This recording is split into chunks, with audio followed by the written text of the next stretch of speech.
Hey friends, I hope y'all are having a great day today. If you're new, my name is Alicia, and today's video is recipes from the Great Depression. I never tried out any of these recipes prior to filming them, and I think they all turned out really great, and I hope y'all enjoy. The first recipe we're making is more of a tip or a hack, I guess, but it's a way to stretch your scrambled eggs. So you're just going to do 2 teaspoons of flour and a tablespoon of water per egg that you want to stretch. And I actually wanted to see how these would compare next to regular scrambled eggs. And I was actually rather impressed, to tell you the truth. So once you mix your flour and water together, you just want to add your egg in and mix it really well in with the flour and water. And then you just make them like you would regular scrambled eggs. So you'll see me first making the regular scrambled egg and then the stretched one. And it looks like it takes longer to cook the stretched ones, but that's because I turned my heat down. And so my pan significantly cooled down between the time that I'm making this one and the next one. So whenever I tasted the 2 eggs side by side, I couldn't tell a difference in the taste of them. They tasted exactly the same in my opinion, but the texture was different, as you can imagine. So the texture of the one I added flour and water to was a little bit more dense than the one that I didn't add anything to. Even though they were more dense, I still didn't find them unpleasant. I actually made these stretched scrambled eggs in a larger batch for my family a couple days later. I also added salt and pepper to those ones. But whenever I made them for them, I didn't tell them that I had done anything different, and no one said a thing.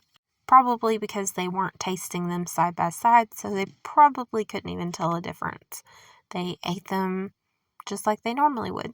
So if you're running low on eggs, or if you just want to save a little bit of money, this is a good way to do it. The next recipe we're making is nothing soup.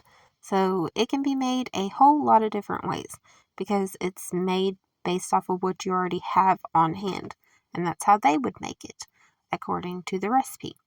So their favorite to use was bacon grease, and I happened to have some, so that's what I used. And then they would take any vegetables that they had and saute those in the grease, and then add a little bit of flour and let that brown up to make like a dark golden brown. So once they got their roux where they liked it, they would then add in their water or their broth. And I read in one of the recipes that they would add an egg per person if they had it, or they would add as many eggs as they could. I'm adding 1 egg to this one just because I had an egg and I figured why not. So mine kind of tasted like a bacony French onion egg drop soup, which was fabulous.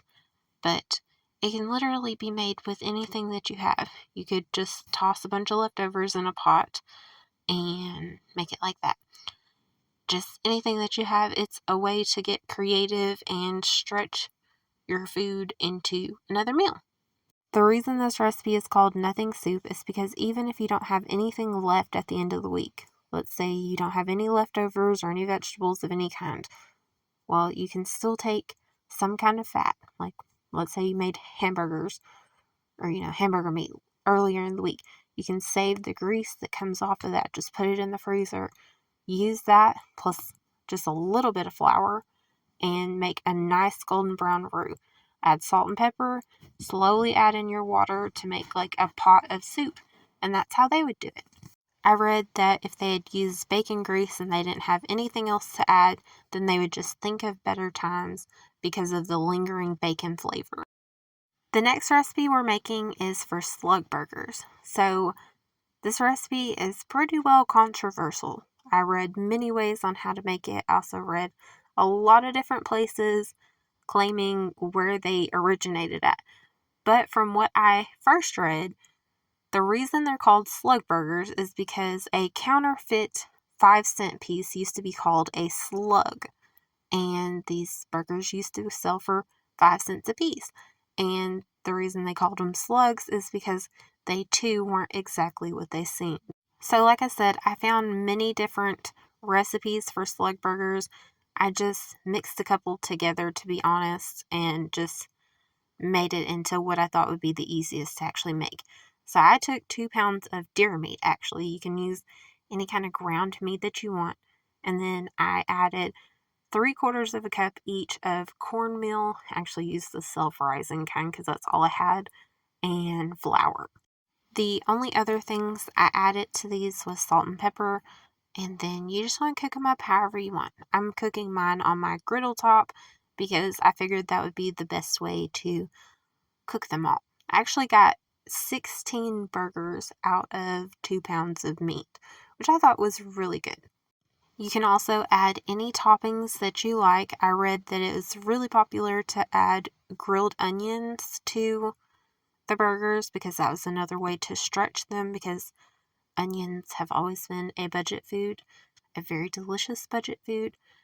And then I also added cheese to ours, and then we had pickles and mushrooms. I mean, I'm sure they didn't have the whole 9 yards, but we just had these things on hand and they all needed to be used up anyhow. So I figured, why not? We actually didn't have any hamburger buns on this day, and I didn't feel like going to the store. So I just made my own buns. They actually turned out really fluffy. I tried to make them sesame seed buns, but I didn't have any eggs left, so the sesame seeds didn't stay on after we cut them open. They all fell off. But anyways, these were very delicious. With the leftover burgers, I actually made them up, put them on the bun, just the meat and cheese, and then froze them, and they reheat beautifully. So the next recipe we're making is for a cracker pie. So I found this recipe in my grandma's recipe box, and I did a little bit more research on it, and another name for it is a mock apple pie. So you can call it whichever one you want. I'm going to call it a cracker pie because that's the name on her recipe card. It's super easy to make. So you're going to mix together sugar, water, cream of tartar, and some cinnamon. I'm adding the cinnamon in because in my granny's recipe, it says to sprinkle with cinnamon butter. And I just didn't know what that meant, so I just added cinnamon in there. But anyways, then you're going to mix in your crackers. I personally think you could probably put the crackers in the pie and dump the mixture over them, and that would work a lot better.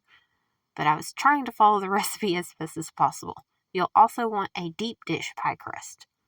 If you decide to use a traditional pie crust like I did, then it will spill out onto your tray like mine did. But here is the recipe card, and my granny wrote it out herself. And here is the pie. It might not look delicious, but I'm telling you, it tastes just like an apple pie, which is just crazy. For our fifth and final recipe, we are making vinegar pie. And everyone that I asked if they've ever had vinegar pie, they all said no, and that it didn't sound very good to them. And fair enough. But it's more like a sweet custard pie. You cannot taste the vinegar. So you're going to start out by whisking together some eggs, and then you're going to add some sugar and, you know it, some vinegar. Now, I actually decided to add lemon juice at the very end because I just thought it would give it a better flavor. I meant to put some vanilla in here because I thought that would make it taste better, and I'm sure it still would have, but it tasted really good without it too. This is cornstarch. I'll of course have all the recipes down in the description box for y'all. I'll also link where I got a whole bunch of my inspiration from, because I didn't use any recipes followed to a T, if that makes sense. So I read a bunch of recipes and then I kind of mixed everything together, I guess. I also have no way of knowing where my grandma originally got her recipe from, but I'm sure she got it from somewhere. But anyways, once you get all your stuff mixed together, you add it into a pie crust, and this one is actually perfect in a traditional pie crust. Once I got my filling in the pie shell, I lightly sprinkled the top with a little bit of sugar to give it a nice crispy topping, or that's what I was hoping for. I had read about it in one of the recipes that I had found, so I figured we could try it out and see. And then I baked it in the oven at 350 for about 40 minutes. You just want to wait until it's nice and golden brown.